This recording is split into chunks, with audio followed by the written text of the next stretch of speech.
Bundle up. It's windy out there. This is FFT Express starter sit for week 11 right now. All right, good morning, everyone. We got a game coming up. Let's get those lineups set. Let's take a look at the weather. Kevin Roth of Roto Grinders lays it out very nicely. Games that you might have to worry about in terms of wind. Green Bay at the Giants, Cincinnati at Pittsburgh, Tampa Bay at Buffalo, Baltimore at Cleveland. Heath, what are your reads here?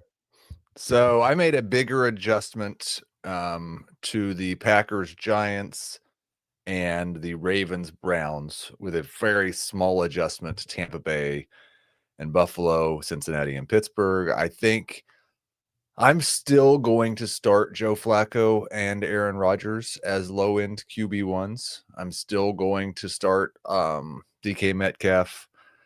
I was already concerned about Baker Mayfield against Buffalo, a much better defense to run again than it is to pass against.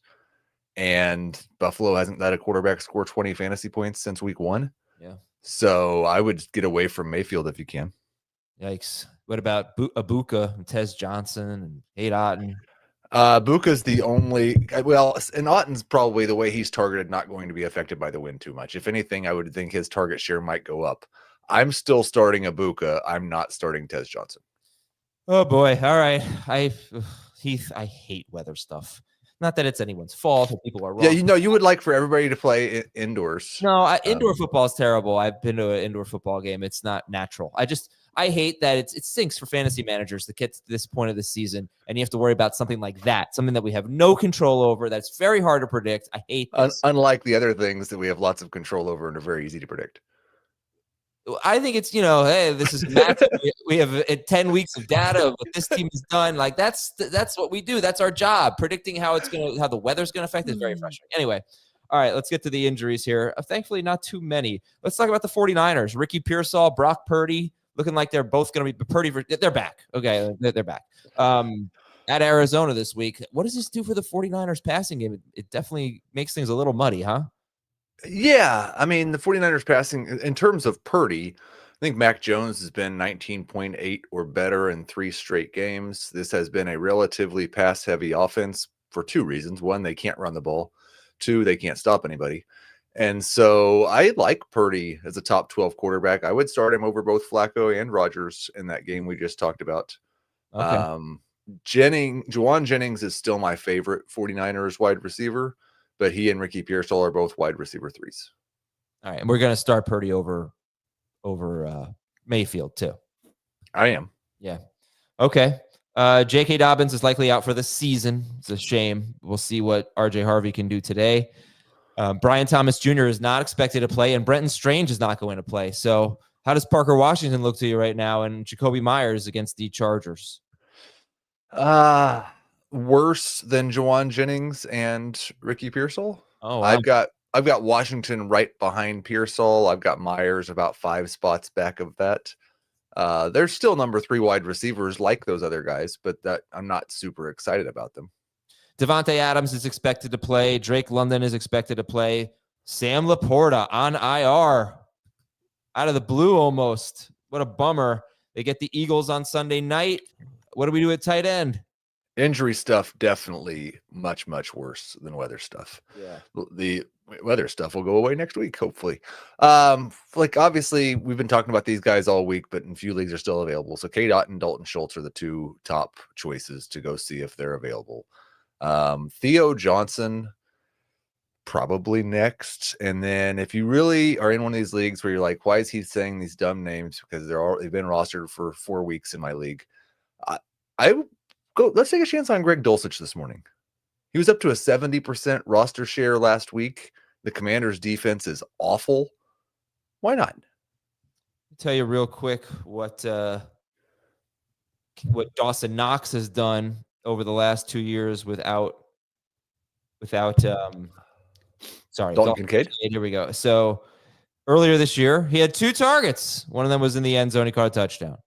Last year, 8 points, 7.6 points, and 1.5 fantasy points. So, oh boy, it is super flimsy. I can't even recommend it. Because in 3 of the last 4 games without Kincaid, he's had 1 to 2 targets. Just happens to keep catching. I actually have Brock Wright ahead of Dawson Knox. Yeah, I think that makes sense. And Luke Musgrave is out there in a lot of leagues too, unfortunately. But I'd rather have Dulcich than Wright or Musgrave or Knox. Okay. There's also, Chigo Conquo, who gets you around 8 points some weeks. I wish Brenton Strange were playing. That would have been a nice pivot. But it's tough. A lot of the tight ends we like, they're rostered now. People have caught on. Okay, take a break here and get into a running back note, some wide receiver notes, and your questions after this.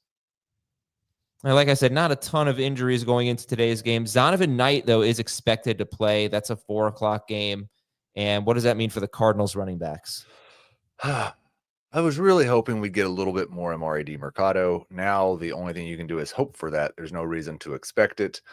I currently have Knight just ahead of DiMercato. They're both between right around RB30. I'd rather not start either one, but you might have to. Okay, Darius Slayton is out. Did you give Wan'Dale a big bump? I did not. He's still a borderline wide receiver too, which is where he was for me at the beginning of the week. I'm more starting to feel nervous that this whole thing is just going to go terribly bad. Because the Packers defense is incredible. The wind's blowing 30 miles per hour, and it is Jameis Winston. Like we love to focus on the fun part of Jameis, but there's a reason he's not a starting quarterback in the NFL. It's because sometimes it goes so awfully bad that nobody wants to see it again for 2 years. Yep. And in that same game, Matthew Golden is questionable, so we'll see if he's back. Calvin Ridley is expected to play. Last time he was healthy, he had a huge game. Any interest in Calvin Ridley? Unfortunately, it's against the Texans. I did pick him up in a couple of leagues. I'd like to have him on a roster. I really don't want to start him. He's right around wide receiver 40. And Pittsburgh is very injured on defense. I don't know that's really going to change anyone's decisions in terms of starting Chase and Higgins, but maybe it gives you a little more faith in Flacco, even though that's one of the wind games. And Lucas Havrasik is going to kick for the Packers today, which ordinarily I'd be interested in picking him up. He's been good in 2 games, but with the wind as bad as it is, I think I'm going to pivot to someone else. But McManus is not going to kick. All right, couple minutes for questions here. Would you start? Oh, yeah, we didn't really talk about the JMO angle here, but with Laporta out, the question is, would you start RJ Harvey or Jamison Williams? I actually have both of them in a half PPR league, and I'm actually going to try to start both, but who would you pick? In a half PPR league, I would pick Harvey. I am the high guy on Harvey. He's a top 15 back for me. And so any format, you go Harvey over JMO? I would. All right. Do you like JMO? Did you bump him up with the Laporta news? I did bump him up. He's a borderline wide receiver too. So I think I've got him at wide receiver 25. Still behind DK for me, but ahead of all the guys that don't have those names. Okay. DJ Moore or Jacoby Myers? I would go Jacoby Myers. Parker Washington or Tez Johnson? Half PPR. Parker Washington for me. Okay, so that's is that a win downgrade? No, a little bit, but I was low on Tez Johnson coming into the week. He gets 4 or 5 targets a week. Yeah. He had 1 game where it was not true. He also has 1 game with 1 target, so I'm not sure. He just has to score a touchdown. Dawson Knox or Noah Fant this week, half PPR? This is exactly the situation where I'd be going to see if Greg Dulcich is available. But if I had to choose between those two, it would be Noah Fant for me. No. Packers. Yeah, so you're going to start the Packers DST because even if Jameis has a good game, he's probably going to throw some interceptions. Woody Marks or Chase Brown, half PPR? I have half PPR. That one is much closer, but I have Chase Brown. Devontae Adams or T. Higgins? Devontae.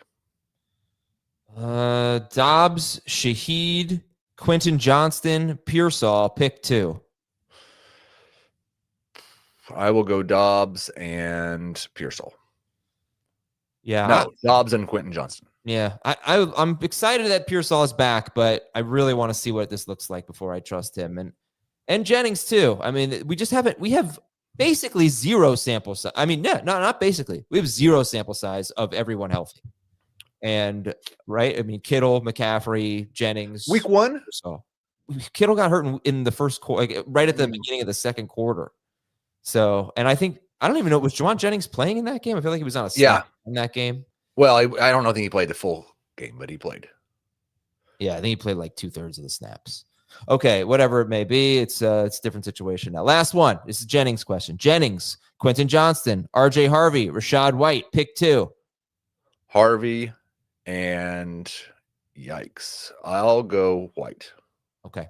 All right. Thank you, Heath. We're going to be live at 8:30 a.m. I got to get this edited and published. Let's go. We'll talk to you 8:30, youtube.com/fantasyfootball today. And again at noon Eastern, youtube.com/fantasyfootball today. Get those lineups set. Good luck. See you soon.